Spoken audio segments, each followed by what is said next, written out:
So hello guys, welcome back to my channel.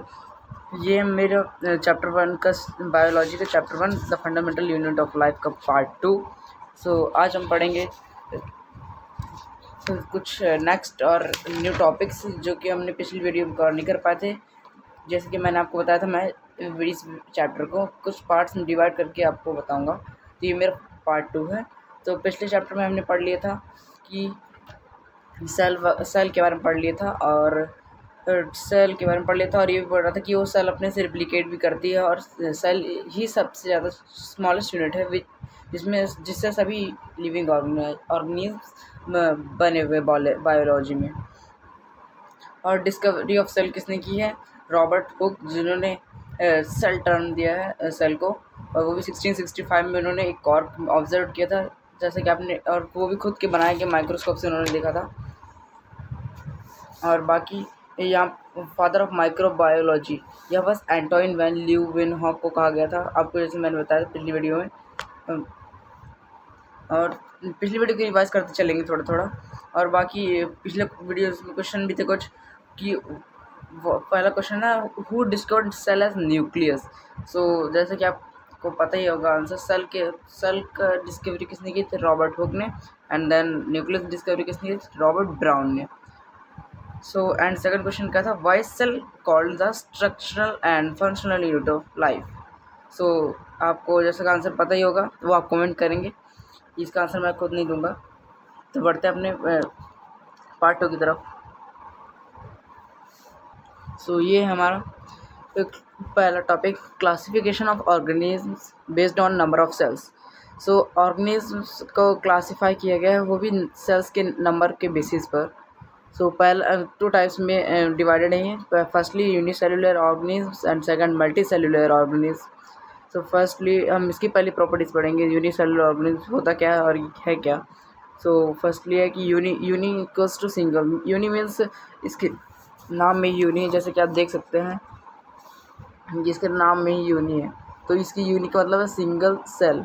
Uni का मतलब single, और cellular organism ये मतलब कि इसका मतलब है कि ये सिंगल सेल से बना हुआ ऑर्गेनिज्म, जैसा कि आप देख सकते हैं इसका पार्ट में लिखा है organism made of single cell. और ये perform all life functions in one cell. ये एक ही सेल में बहुत सारे लाइफ फंक्शंस परफॉर्म करता है, भले ही हो ये सिंगल है। तो इसलिए इसे यूनिसेलुलर ऑर्गेनिज्म कहा गया है। तो बढ़ते और कुछ एग्जांपल्स यहाँ पर दिए गए इनके। पहला एग्जांपल इसका बैक्टीरिया। फर्स्टली कलर चेंज कर लेते हैं। फर्स्टली बैक्टीरिया, और जो कि सिंगल सेल ऑर्गेनिज्म है। और सेकंड है हमारा अमीबा, जो कि सिंगल सेल्ड प्रोटोजोआ इसे हम कहते हैं। और तीसरा हमारा पैरामीस, तो चप्पल जैसे दिख रहा है। और ये लास्ट एग्जांपल, और इसे भी हम सिंगल सेल्ड प्रोटोजोआ नहीं कहते हैं, जो कि आप क्लास 7 में ऑलरेडी पढ़ चुके होंगे, क्लास 7 8 में, कि प्रोटोजोआ क्या होता है और माइक्रो ऑर्गेनिजम्स के बारे में। और अब बढ़ते हैं हमारे सेकंड टॉपिक की तरफ, multi cellular organisms. Multi cellular organisms क्या होता है? ये है, ये मल्टी मतलब मोर देन वन मतलब कि एक से ज़्यादा, इनमें एक से ज़्यादा सेल्स पाए जाते हैं। और ये organism made up of more than one cell. जो इसमें ऑर्गेनिज्म हैं वो एक से ज़्यादा सेल से बने हुए हैं, जो कि यूनिसेलुलर ऑर्गेनिज्म से बिल्कुल ही डिफरेंट है। और ये थर्ड पॉइंट लिखा है कि मैनी सेल्स वर्क टुगेदर। तो इनकी सारी सेल्स साथ में काम करते हैं, भले कितनी सारी सेल डिवाइडेड है। कुछ एग्जांपल्स हैं इनके, 3 हैं, तो देख लेते हैं। फर्स्ट है प्लांट्स जो कि सेल्स से बना हुआ है, वो भी बहुत सारी मल्टी सेलुलर सेल्स हैं। और एनिमल्स, सेकंड एग्जांपल एनिमल्स, जो कि खुद भी कई सारी सेल्स से बना हुआ है। और लास्टली हमारे ह्यूमंस भी made up of many cells. And इसमें कुछ ज़्यादा समझने वाला नहीं था, बस इसमें यही याद रखना है आपको कि यूनिसेलुलर और मल्टी सेलुलर। यूनिसेलुलर मतलब single cell, and multicellular मतलब मोर देन वन सेल, एक सेल से ज़्यादा। अब बढ़ते हैं अपने नेक्स्ट टॉपिक की तरफ। हमारा नेक्स्ट टॉपिक है अब different shapes of cell. Different shapes of cell मतलब कि cells come in different shapes and size depending on their function. इसका जो सेल्स होते हैं, एक्चुअल जो सेल्स होते हैं वो डिफरेंट शेप्स, मतलब कि अलग अलग शेप्स, उसके अलग शेप्स होता है और साइजेस होता है, जो कि उसके फंक्शंस पर डिपेंड होते हैं कि वो कितने क्या कहते हैं उसके फंक्शन कितने हैं, उस हिसाब से वो उसके शेप्स भी होते हैं और साइजेस भी होते हैं। तो देख लेते हैं हमारा फर्स्ट है हमारा smooth muscle cells. Smooth muscle cells जैसे नाम से पता चल रहा है ये, और इसके पिक्चर से ही पता चल रहा है एक्चुअल। तो इसका शेप जो होता है स्पाइनल शेप होता है, मतलब कि ये पीछे से पतला होता है और बीच से मोटा होता है। देख रहे हैं जैसे कि आप पीछे से पतला है और बीच से मोटा है, इसलिए। और इसकी फंक्शन क्या है, ये इसके इंटरनल ऑर्गन्स और मसल्स की हेल्प मूवमेंट में हेल्प करता है एक्चुअल। सो और ये है हमारा सेकंड रेड ब्लड सेल्स क्या है, तो देख रहे हैं आप जैसे कि इसका शेप डिस्क शेप जैसा है, मतलब कि बाइकॉनकेव, मतलब कि ये एक सेल है और ये तो अंदर से थोड़ा दबा सा हुआ है, चपटा सा है अंदर से, और बाहर से फूला हुआ है, बाहर के लेयर से। और इसके फंक्शंस क्या हैं, ये पूरी बॉडी को ऑक्सीजन ट्रांसपोर्ट करने में मदद करता है। और थर्ड है हमारा ovum egg cell. Ovum egg cell ovum egg cell ये फीमेल्स में पाया जाता है एक्चुअली, और ये इसका शेप स्फेरिकल शेप में होता है, हल्की 3D शेप है। और इसका फंक्शन क्या है, ये रिप्रोडक्शन और डेवलपमेंट के लिए रिस्पॉन्सिबल है। और फोर्थ हमारा न्यूरॉन मीन्स नर्व सेल्स इसका शेप जो होता है लॉन्ग एंड ब्रांच्ड होता है, लॉन्ग एंड ब्रांच जैसे कि यहाँ पर लिखा है, लॉन्ग एंड ब्रांच होता है। देख लीजिए जैसे कि यहाँ पास ये निकल रहा है ना, जैसे आपने रूट्स देखे होंगे प्लांट्स के, उस तरह शेप निकल रहा है लॉन्ग ब्रांच जैसे, इसलिए इसका नाम न्यूरॉन नर्व सेल्स कहा गया है। और इसके फंक्शन क्या है, ये बॉडी के एक पार्ट से दूसरे पार्ट तक इम्पल्सेस नर्व को इम्पल्स करने ट्रांसमिट करने में मदद ट्रांसमिट करता है। और हमारा फिफ्थ है फैट ब्लड सेल्स। इसको हम एडिपोसाइट भी कहते हैं। इसका शेप एक्चुअल राउंडेड होता है और स्फेरिकल टाइप में होता है, यानी कि ये भी एक 3D शेप है, तो ओवम एक्सेल की तरह एग्जैक्ट। और इसका फंक्शन क्या है, ये फैट के फॉर्म में एनर्जी स्टोर करता है। क्या करता है, फैट के फॉर्म में एनर्जी स्टोर करता है। और ये लास्ट में हमारा पॉइंट वो भी जो कि स्टार बने हुए लिखा है, मतलब कि ये है important point, different shapes different functions one common purpose equals to life. So ये है हमारा इम्पोर्टेंट पॉइंट। तो इसमें बता रहा है कि अलग अलग शेप्स हों, अलग अलग फंक्शंस हैं, और बट एक ही पर्पज़ है, life means living organisms. Life means जीवन, लिविंग ऑर्गेनिज्म्स, इनका एक ही पर्पज़ है, इनका एक ही उद्देश्य है, लाइफ और लिविंग ऑर्गेनिज्म्स। ओके, इसमें कुछ ज़्यादा नहीं समझना था, बस इतना समझना है कि आपको डिफरेंट टाइप सेल्स की सेल होती हैं, बस। तो बढ़ते हैं हम अपने अगले टॉपिक में। सो हमारा अगला टॉपिक है different sizes of cell. So इसमें ये है हमारा अगला topic, different size of cell. So cells comes in different, some tiny and some are visible to the naked eye. So actually इसमें क्या है, सेल के डिफरेंट साइज बताए गए हैं। तो इसमें सेल जो तो अलग अलग डिफरेंट साइज़ में आती है, और कुछ उनमें से छोटी होती है, कुछ बड़ी होती है, जो कि हम आँखों से भी देख सकते हैं। तो सबसे छोटी लिविंग सेल, तो इस दुनिया की सबसे छोटी लिविंग सेल है माइसोप्लाज्म, इसे हम कहते हैं पपलू मीन्स प्लियोरोनिमोनिया लाइक ऑर्गेनिज्म्स। तो और इनमें से इसके फंक्शन देख लेते हैं। ये दुनिया की सबसे छोटी लिविंग सेल है, और साथ साथ इसका साइज कम से कम 0.3 माइक्रोमीटर है के आसपास है। और ये ह्यूमंस और एनिमल्स के रेस्पिरेटरी ट्रैक्ट में मिलता है। सो ये है हमारी माइसोप्लाज्म। और हम बढ़ते हैं अपनी दुनिया के सबसे बड़े लार्जेस्ट लिविंग सेल का है ऑस्ट्रिच एग सेल। सो भाई मतलब कि इसका मतलब है ऑस्ट्रिच एग सेल दुनिया का सबसे बड़ा लिविंग सेल है, सो इसका पहला फंक्शन है ये। सबसे पहले तो ये of course largest living cell है, जो कि इसे हम नेक्ड आई से भी देख सकते हैं, और इसे हम नेक्ड आई से नहीं देख सकते इस स्मॉलेस्ट लिविंग सेल को, लेकिन एमआरटी से भी देख सकते हैं, इसको हम नहीं देख सकते। और तीसरा इसका ये यॉक कंटेन करता है, जो कि एम्ब्रॉय को डेवलप करने में हेल्प करता है। जो एम्ब्रॉय डेवलप हो रहा है उसको नरिश करने में मदद करता है। सो अब हमारा आ गया डिड यू नो को हम अलग कलर से करेंगे। सो डिड यू नो, ये जो तो आपका कुछ फैक्ट्स होते हैं जो कि आपको जानना ज़रूरी है, तो पढ़ते हैं। The size of cell is related to its function. Small cells are efficient for quick activities, while large cells store more materials. इसका मतलब एक्चुअल है कि सेल का जो साइज होता है वो उसके फंक्शन से रिलेटेड होता है। कैसे रिलेटेड होता है? जो स्मॉल सेल्स होती हैं वो काफ़ी चीज़ों को जल्दी करने में, कोई भी काम हो उसे जल्दी करने में कैपेबल होती हैं, जबकि जो लार्ज सेल्स होती हैं वो ज़्यादा मटेरियल्स कंटेन करती हैं। जैसे कि स्मॉलेस्ट हो गया, स्मॉलेस्ट से लेके लार्जेस्ट तक, smallest like bacteria and largest like ostrich egg cell. So यहाँ भी उस एक स्टार बना के पॉइंट दिया है, उसको पढ़ लेते हैं एक बार। Different size and same importance and every cell is special. इसका मतलब है कि भले सेल का साइज अलग हो बट इनकी इम्पोर्टेंस सेम ही होती है, क्योंकि हर सेल ज़्यादा स्पेशल होती है, अपने लिए स्पेशल होते हैं, उनके हर एक की क्वालिटीज़ अलग अलग होती हैं।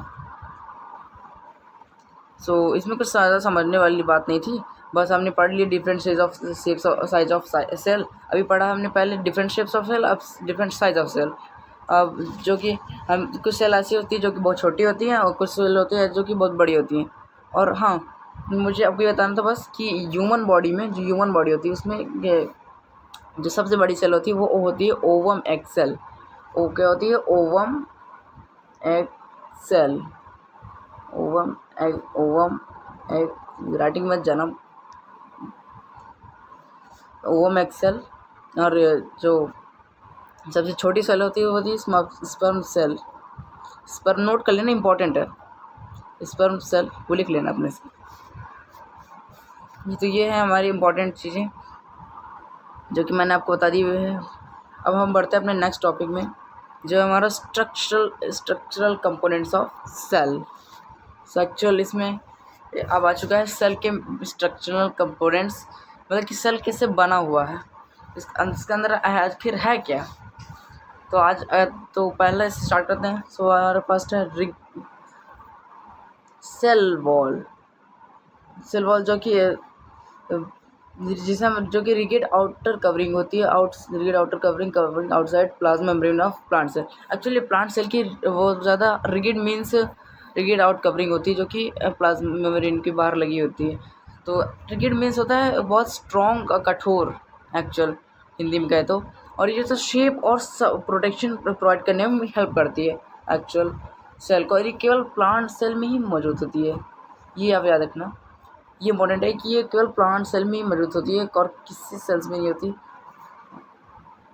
और दूसरा है plasma membrane. Plasma membrane actual क्या कहता है? ये सेल की आउटर मोस्ट कवरिंग होती है। ये सेल वॉल की जब सेल वॉल हटा दो ना, तो उसके बाद ये पतली सी लेयर और दिख रही होगी, ये ब्लैक कलर की प्लाज्मा मेम्ब्रेन, जिसे हम प्लाज्मा मेम्ब्रेन कहते हैं,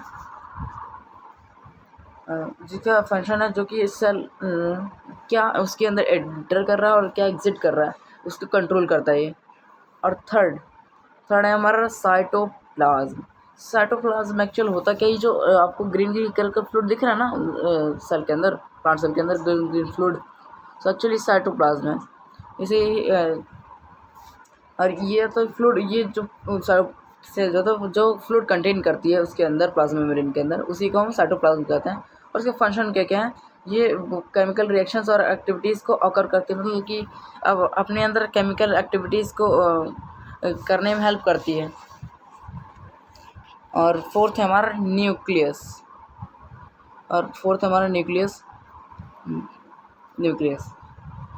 ये है थोड़ा इम्पोर्टेंट टॉपिक, इन सबसे इम्पोर्टेंट टॉपिक में न्यूक्लियस है। सो एक्चुअली न्यूक्लियस एक कंट्रोल सेंटर है सेल का, जो कि ऑल एक्टिविटीज़ कंट्रोल करता है।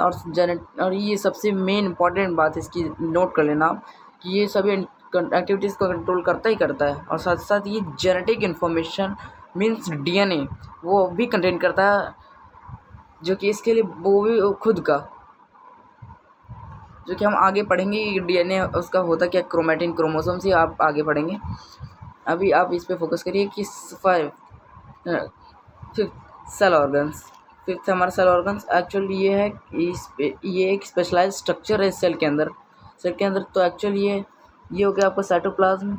अब हमारा हो गया सेल ऑर्गेनल्स। सेल ऑर्गेनल्स मतलब कि ये हो गए सेल ऑर्गेनल्स।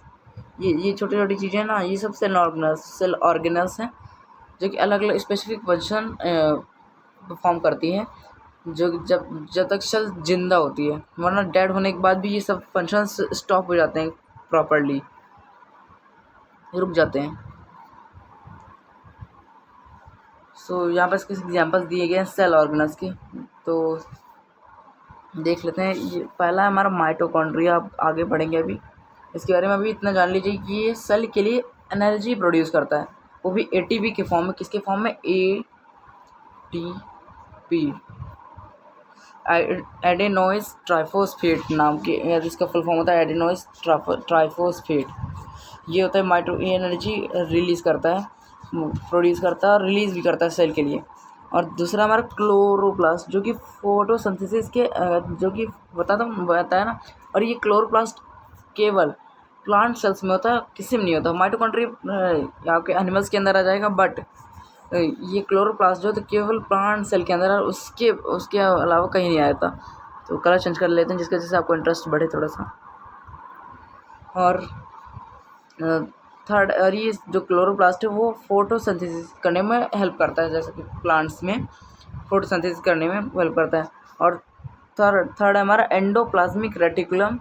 ये जो आपको दिख रहा है ना, ये ट्यूब स्टैक्स में से पाइप से मुड़ा हुआ, ये है एक सेल ऑर्गेनल जिसका नाम है एंडोप्लाज्मिक रेटिकुलम, जो कि मटेरियल्स को सेल से मटेरियल्स को ट्रांसपोर्ट करने में मदद करता है। एक्चुअल ये न्यूक्लियस से वो अटैच्ड होता है, जिसकी वजह से ये साइटोप्लाज्म और न्यूक्लियस के बीच मटेरियल्स के ट्रांसपोर्ट में हेल्प करता है। एंड नाउ हमारा फोर्थ है Golgi bodies. Golgi bodies actually ये कोई भी मान लीजिए जो मटेरियल्स का मूवमेंट हुआ, तो वो जो मटेरियल जो तो फिर गोल्जी बॉडीज़ की बात आता है और पास आता है। गोल्जी बॉडीज़ कुछ ऐसे प्रकार की होती है। अब ये होती है गोल्जी बॉडीज़। गोल्जी बॉडीज़ ऐसे प्रकार की होती हैं। इसमें थोड़ा सा अच्छा डिज़ाइन नहीं दिया अच्छे से। ये ऐसे वाईफाई टाइप होती है, जैसे वाईफाई का निशान देखा होगा ना, उस तरह वाईफाई टाइप होती है। वाईफाई टाइप ऐसी होती हैं। तो ये होती है गोल्जी बॉडी, जो कि फंक्शन क्या है, ये पैकेज करने में, पैकेज मॉडिफाई और स्टोर करने में यूज़ आती है चीज़ों को, जो कि मटेरियल्स का मूवमेंट होता है ना, जो एंडोप्लाज्मिक रेटिकुलम से साइटोप्लाज्म के बीच और रेटिकुलस और साइटोप्लाज्म के बीच, वही उसी चीज़ को वो स्टोर, पैकेज और वगैरह और दूसरा चीज़ करता है, जो कि हमें आगे पढ़ना है। आगे हमारे यही मेन टॉपिक हैं। और हमारा फिफ्थ है ribosomes. Ribosomes actually protein synthesize करने में काम आता है। राइबोसोम सबसे मेन चीज़ है जो कि प्रोटीन सिंथेसाइज मतलब कि प्रोटीन बनाने का काम आता है। सो एक्चुअली राइबोसोम्स, और इसमें हाँ, जो राइबोसोम्स इसमें यदि इसमें राइबोसोम्स हर सेल ऑर्गेनल्स इसमें अटैच होते हैं एंडोप्लाज्मिक रेटिकुलम में, जो कि प्रोटीन फैक्ट्री है भी कहते हैं इसे, जिस वजह से। सो ये लास्ट है, यहाँ बस लिखा है कि डिड यू नो। सो नहीं पता तो पढ़ लेते हैं। The structure of a cell and helps it functions perform its actions function efficiently. जो एक सेल का स्ट्रक्चर है जो कि मदद करता है इसके फंक्शंस को एफिशिएंटली परफॉर्म करने में। सही बात है, जैसे कि एक सेल जो है स्ट्रक्चर जो है उसके फंक्शंस को बहुत अच्छे से काम करने में मदद करता है। सो ये हो चुका हमारा रेडियो टॉपिक ख़त्म। तो इसमें कुछ ज़्यादा नहीं था, बस इतना ही पढ़ था कि स्ट्रक्चरल कंपोनेंट्स ऑफ सेल बता रहा था किससे किससे बना है। अभी सब आपको डिटेल में मैं पढ़ाऊँगा। अभी ये एक चीज़ को मैं डिटेल में पढ़ाने वाला हूँ। और इसमें मेन ये सबसे मेन है, ये नोट करिए, तो स्टार बना लेना इसके सामने ऐसे। न्यूक्लियस हम थोड़ा ज़्यादा डीपली पढ़ेंगे अच्छे से। और इसके पास खुद का डीएनए होता है, और खुद के राइबोसोम्स होते हैं। तो बढ़ते हैं हमारे नेक्स्ट टॉपिक में। सो नेक्स्ट टॉपिक हमारा सेल वॉल।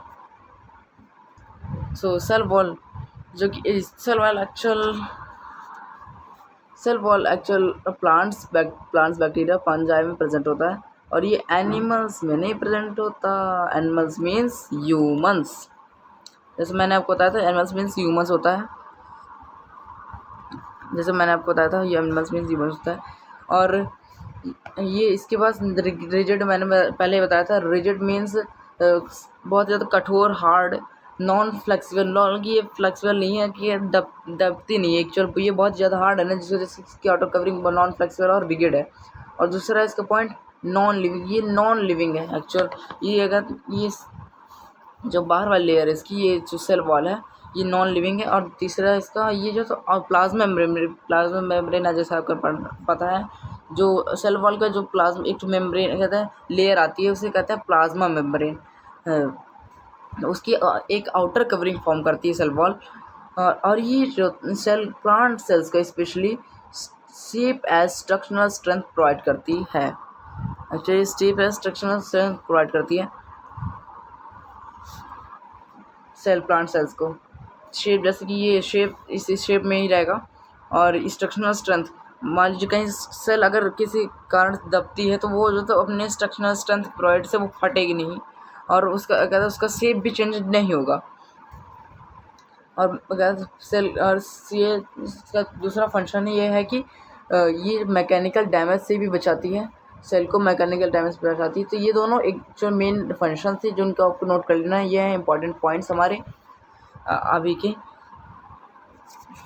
सो एक्चुअल और लास्ट में ये हमारा यह सबसे मेन पॉइंट ये को भी आपको नोट कर लेना कि ये जो सेल वॉल होती है, ये सेल वॉल है, ये पूरी सेल वॉल है जो कि सेल्यूलोज से बनी होती है, जो कि शुगर के एक लॉन्ग चेन है।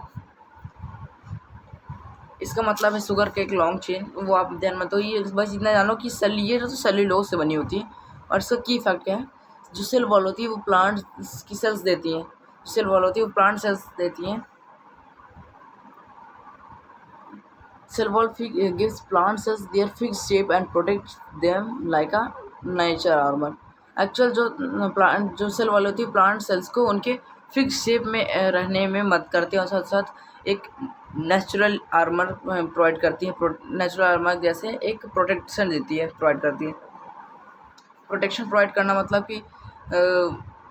कि मैं बता दूँ, मैकेनिकल डैमेज मीन्स एक्चुअल होता क्या है, जब सेल के अंदर पानी भर जाता है तो जब ये अपना प्रेशर जो तो सेल वॉल पे लगाने लगती है, जिस वजह से ये सेल के फटने के चांसेस ज़्यादा हो जाते हैं।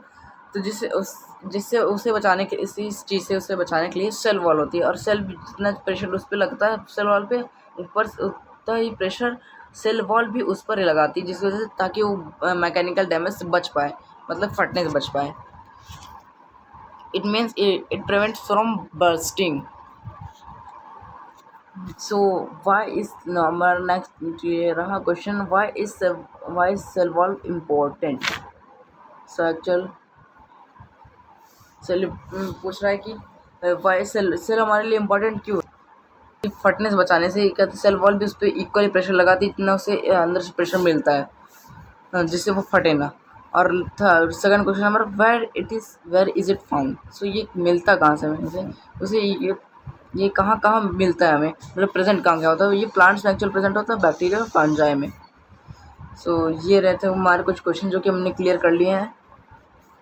और cell wall main important point जैसे आपको मैंने बता दिया, cell shape as structural strength provide करना और मैकेनिकल डैमेज से बचाना, और सेल्यूलोज मेन इंपॉर्टेंट सेल्यूलोज से बनाइए। सो बढ़ते हैं अपने नेक्स्ट टॉपिक की तरफ, प्लाज्मा मेम्ब्रेन। सो ये लगता पार्ट थोड़ा लंबा चलेगा एक्चुअल, तो ठीक है। सो अगला जब बस खत्म हो जाए, टेंशन मत लो। प्लाज्मा मेम्ब्रेन डिसॉल्व मेम्ब्रेन, ये एक नाम है बस, दो उसमें डायरेक्टर कुछ भी हो सकता है आप, जैसा आपको मन। Plasma membrane, cell membrane. So ये है एक्चुअल प्लाज्मा में, ये इसे कहते हैं प्लाज्मा मेम्ब्रेन। देख लो भाई कैसा होता है, बहुत ही कॉम्प्लेक्स टाइप लग रहा होगा आपको, लेकिन मैं कुछ टेंशन मत लो, समझा दूंगा। Because why are you fear, because your learner भैया इज़ हियर। सो स्ट्रक्चर ये है प्लाज्मा मेम्ब्रेन का स्ट्रक्चर।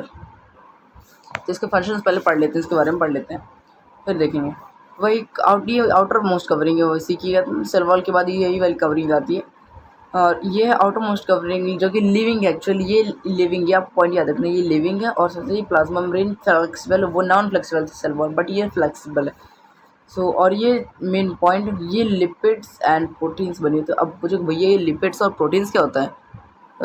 सो एक्चुअली लिपिड्स इस जो ये जो आप लेयर देख पा रहे हो, ये होता है लिपिड्स। जो ग्रीन ग्रीन लेयर देख रहे हो आप, ग्रीन ग्रीन, इसे कहता है लिपिड्स। क्या कहते हैं? लिपिड्स।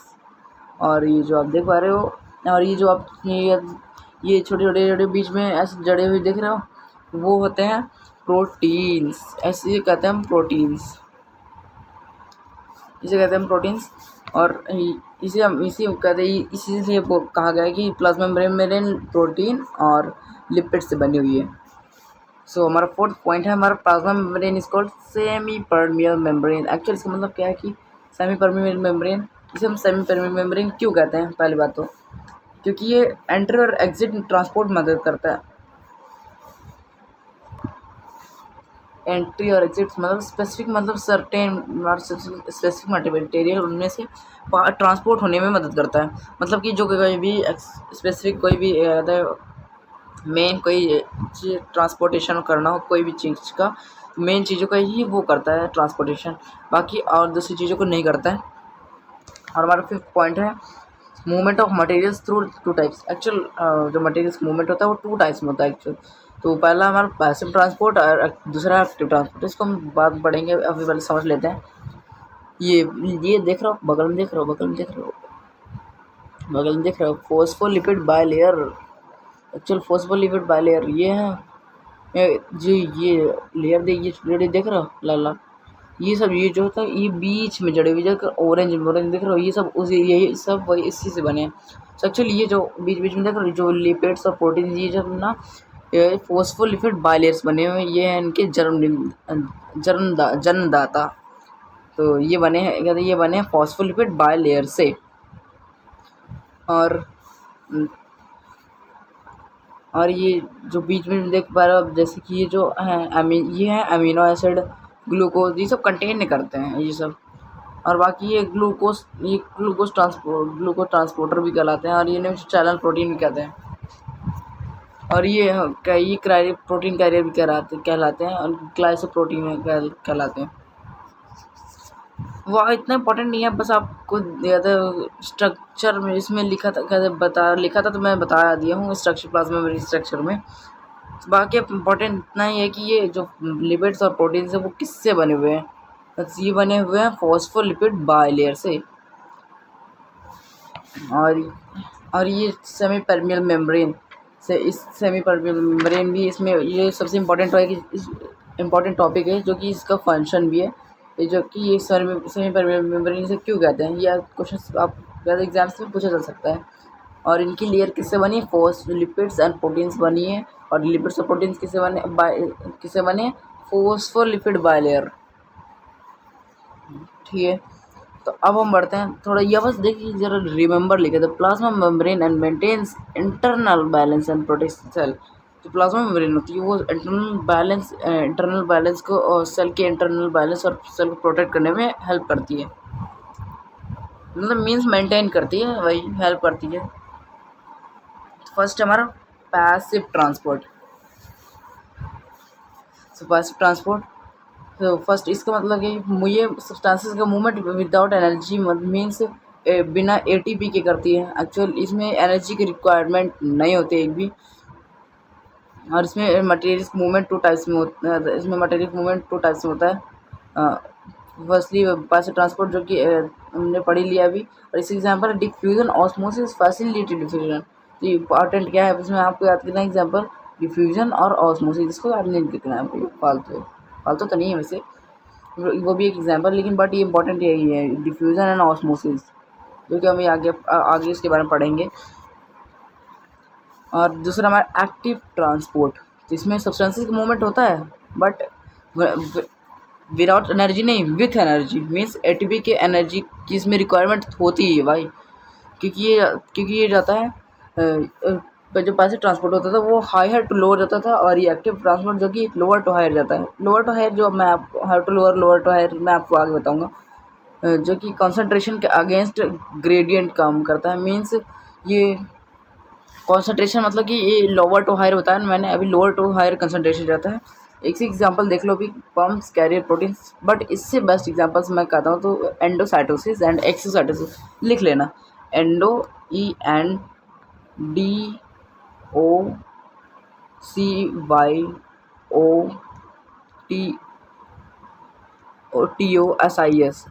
एंडोसाइटोसिस वही थी ना, वही थी भाई, लग तो ये रहा एंडोसाइटोसिस। सो और दूसरी थी एग्जांपल एक्सोसाइटोसिस, साइटोसिस लिख देना बाद में, साइटोसिस आप गूगल में सर्च करोगे तो वो भी आ जाएगा, एंडोसाइटोसिस एंड एक्सोसाइटोसिस। और अब बढ़ते हैं हम अपने नेक्स्ट टॉपिक में। जैसे कि आपको टॉपिक क्लियर हो ही गया होगा, इसमें कुछ ज़्यादा नहीं, बस इंपॉर्टेंट यही था कि passive transport and active transport, जो कि हम आगे पढ़ेंगे। और ये प्लाज्मा कहते हैं, ये किससे लेयर बनी है, लिपिड और प्रोटीन, जिसे हम बाय लेयर भी कहते हैं, और बनी किससे, फोस्फोलिपिड बाय लेयर। और ये प्लाज्मा मेम्ब्रेन है ना, इसे हम सिंपल मेम्ब्रेन कहते हैं। और क्यों कहते हैं ये तो आपको पता ही है। तो बढ़ते अपने नेक्स्ट टॉपिक में।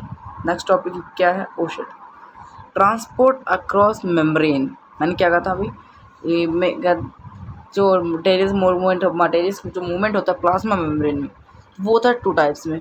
अब वो 2 टाइप्स क्या क्या है, तो ये सारे हैं आपके सामने। पैसिव ट्रांसपोर्ट, सो फर्स्ट ये है पैसिव ट्रांसपोर्ट, जो पहले कलर चेंज कर लेते हैं, बोर हो गए होंगे आप। ये हो गया पैसिव ट्रांसपोर्ट। पैसिव ट्रांसपोर्ट में जो मॉलिक्यूल्स है, मॉलिक्यूल्स का जो मूवमेंट है वो हायर टू लोअर जाता है। कैसे, मतलब जैसे आप समझो, कोई कोई खतरनाक चीज़ नहीं है, आराम से समझो। हायर टू लोअर मतलब कि कोई भी चीज़ है वो हायर टू लोअर जाती है। मान लीजिए कहीं भी गैस है जो कि हाई है, कहीं पास बहुत खाली हो गई और कहीं पास बहुत ज़्यादा भरी हुई है, तो वो हायर टू लोअर अपने आप चली जाएगी। और दूसरा एग्जांपल लें तो कोई hot air and cold air का लेते हैं। जैसे कि मान लीजिए अगर ऊपर साइड कोल्ड एयर है और नीचे हॉट एयर है, तो हॉट एयर ऊपर चली जाएगी और नीचे कोल्ड एयर आ जाएगी, हायर टू लोअर, इस तरह। और बाकी एग्जांपल्स आप देखेंगे, बाकी एग्जांपल्स आप आगने वाले एग्जांपल्स देखेंगे, लाइक ऑस्मोसिस एंड डिफ्यूजन में। ऑस्मोसिस एंड डिफ्यूजन की एग्जांपल लेते हैं, आपको पूरा टॉपिक क्लियर हो जाएगा। अभी आपको बिल्कुल टेंशन नहीं लेनी है, बस आपको इतना समझते चलना है। और इसमें एक्चुअली मैंने कहा था कि नो एनर्जी रिक्वायर्ड बिकॉज इसमें एनर्जी की रिक्वायरमेंट नहीं होती, मीन्स एटीपी के फॉर्म एनर्जी नहीं रिक्वायरमेंट होती। सो माइटोकॉन्ड्रिया की इसमें कोई यूज़ नहीं है। और ये कंपैरेटिवली स्लो प्रोसेस एक्चुअल। और ये टेम्परेचर का अफेक्ट नहीं किया जाता। मान लीजिए जब आपको ज़्यादा पॉइंट पूछा जाए तभी आपको लिखना है comparatively slow process not affected by temperature. बाकी मेन यही है, no energy required, movement of higher to lower. And lastly हमारा है स्मॉल मॉलिक्यूल्स और water molecules. So passive transport, जो स्मॉल मॉलिक्यूल्स होते हैं और जो वाटर मॉलिक्यूल्स होते हैं जो कि पैसिव ट्रांसपोर्ट शो करते हैं। वो कैसे शो करते हैं मैं आगे आपको टाइप्स बताऊंगा। और इसके एग्जांपल्स क्या हैं, ऑस्मोसिस एंड डिफ्यूजन। ऑस्मोसिस छुप गया, तो क्या है इसके example, osmosis and diffusion. So osmosis यहाँ पर समझाया गया, जैसे कि पैसिव जो कि इसमें एनर्जी रिक्वायर्ड तो नहीं होती, तो इसमें समझिए कि जो वाटर का मूवमेंट होता है वो कहते हैं हायर टू लोअर जाता है, high water concentration to lower water concentration जाता है। इनके वाटर के मॉलिक्यूल्स जो जाते हैं वो भी एक सेमी परमेबल मेम्ब्रेन, वो बाद में समझते हैं। और बाकी इतना मूवमेंट, ये सब डिफिनीशन लिखी जो कि आपके लिए बहुत इंपॉर्टेंट है, आपको इनको नोट करते जाना है। और उसमें कोई भी एनर्जी रिक्वायर्ड नहीं होती। अब बढ़ते हैं हमारे नेक्स्ट टॉपिक की तरफ, और इसको आप नोट कर लेना बस। ये दोनों बहुत ज़्यादा इंपॉर्टेंट है, जो कि इनकी डिफिनीशन एक्चुअल। और ये है एक्टिव ट्रांसपोर्ट। नेक्स्ट ट्रांसपोर्ट के लिए अलग कलर। सो फर्स्टली पॉइंट है हमारा movement of molecules from there lower to higher. So lower to higher में, इसमें एक्चुअली जब लोअर टू हायर जा रहा है तो एनर्जी तो रिक्वायर्ड होगी ही। तो नेक्स्ट पॉइंट वही है, energy is required which which is in the form of ATP. ATP means जो कि माइटोकॉन्ड्रिया द्वारा मिलती है, जो कि आप आगे पढ़ेंगे। और इसका फुल फॉर्म क्या है? एडेनोइस ट्राइफोस्फेट। एटीपी की फॉर्म में इन्हें एनर्जी चाहिए होती है और ये हाइट लोअर टू हाइट रहते हैं। इनके मॉलिक्यूल्स का मूवमेंट जो होता है लोअर टू हाइट होता है और ये रैपिड प्रोसेस है और टेम्परेचर अफेक्ट की जाती है। और lastly important point, large molecules show active transport. So जो लार्ज मॉलिक्यूल्स होते हैं जो कि एक्टिव ट्रांसपोर्ट शो करते हैं, एक्टिव ट्रांसपोर्ट शो करते हैं। इसके टाइप्स हैं endocytosis and exocytosis. Endocytosis and exocytosis. मैंने बात जैसे कि अभी थोड़ी देर पहले बताया था कि एंडोसाइटोसिस इसकी एग्जांपल और इसकी एक्सोसाइटोसिस। तो स्पेलिंग यहाँ से करेक्ट कर लेना अगर मैंने आप गलत लिखे होता हो। गलत नहीं होगी, वैसे मैंने सही बताया था। सो इसके भी आप डिफिनीशन देख सकते हैं। इन जो की एग्जांपल्स इसमें एनर्जी तो रिकॉर्ड होती ही है, बट इनके जो टाइप्स मैंने जो बताए हैं उनके आप ऐसे वो लिख सकते हैं। इसमें इस एक्चुअल इसमें फंक्शन बताया गया लगता है, cell takes in substances forming. तो इसमें लगता है वो बताया गया, इसमें फंक्शंस बताया गया है, एक्चुअल डिफिनीशन नहीं है, सॉरी ये भी डिफिनीशन है, एक्चुअल फंक्शंस बताया गया। ये सब फंक्शंस हैं इनके, नोट कर लेना, इंपॉर्टेंट तो हैं देखो। सो बढ़ते हैं अपने नेक्स्ट टॉपिक में। सो हमारे पास आ चुका है हमारा क्वेश्चन। ओके, तो हमारा क्वेश्चन है, कहते हैं why is cell membrane called a selectively permeable membrane. तो एक्चुअल क्या कह रहा है, जो सेल मेम्ब्रेन होती है, cell membrane means plasma membrane, जो प्लाज्मा मेम्ब्रेन होती है सेल मेम्ब्रेन, सो वो उसे हम सेलेक्टिवली परमियल मेम्ब्रेन क्यों कहते हैं भाई? क्यों कहते हैं? क्योंकि क्योंकि ये because it enters and as exit, ये क्योंकि ये एंटर और एग्जिट करने में अलाउ करती है ट्रांसपोर्टेशन में स्पेसिफिक और सर्टेन मटेरियल्स को, भी उसके द्वारा, बिकॉज वो एंटर और एग्जिट करने में हेल्प करती है। इसलिए हम selectively means semi permeable, selectively semi permeable एक ही है, सेलेक्टिवली और सेमी परमियल मेम्ब्रेन भी कहते हैं। और हमारा नेक्स्ट क्वेश्चन है फिर, give to examples of each passive active transport. तो फर्स्ट थर्ड हो गया, फोर्थ आते हैं। तो पैसिव और एक्टिव ट्रांसपोर्ट के एग्जांपल्स क्या होते हैं? तो ये आपको बिना देखे बताना है। वैसे आपने देख लिया था, बता ही देता हूँ। इसमें एक्चुअल है नहीं कुछ ज़्यादा, बस इसमें पैसिव ट्रांसपोर्ट अभी हम पढ़ के आए हैं, पैसिव और एक्टिव ट्रांसपोर्ट। पैसिव ट्रांसपोर्ट का सिंपल डिफिजन जिसे हम कहते हैं, जैसे सिंपल डिफिजन फैसिलिटी, ये तो इसमें लिखा है, बट ये आपको ये वाला नहीं लिखना है, ये वाला आपको लिखना है एंडोसाइटोसिस, ये सही है। आपको पैसिव ट्रांसपोर्ट में क्या लिखना है? आपको firstly osmosis and diffusion, and then लिखना है एक्टिव ट्रांसपोर्ट में two examples, endocytosis and exocytosis. Endocyte इन सब के टाइप्स के बारे में हम आगे पढ़ेंगे अभी, तो इससे आपका एक्टिव एंड पैसिव ट्रांसपोर्ट का टॉपिक भी क्लियर हो जाएगा, आई थिंक सो। सो इसी के साथ हमारी वीडियो क्लियर हो चुकी है समाप्त। सो अब हम मिलते हैं अपने पार्ट 3 में। ये हमारा पार्ट 2 है, हो चुका है एंड। सो कैसे लगी वीडियो ज़रूर बताइएगा और लाइक सब्सक्राइब ज़रूर करिएगा, क्योंकि हमें अभी इस टाइम बहुत सपोर्ट की ज़रूरत है अभी। और मैंने अभी सीरीज़ अभी स्टार्ट की है, तो इस टाइम पर व्यूज़ थोड़े ज़्यादा आने चाहिए, क्योंकि जिससे मेरा मोटिवेशन भी बढ़े। और बता फिर कमेंट करके कि कैसा था एक्सपीरियंस आपका इसमें चैप्टर में, और क्या क्या नहीं समझ में आया।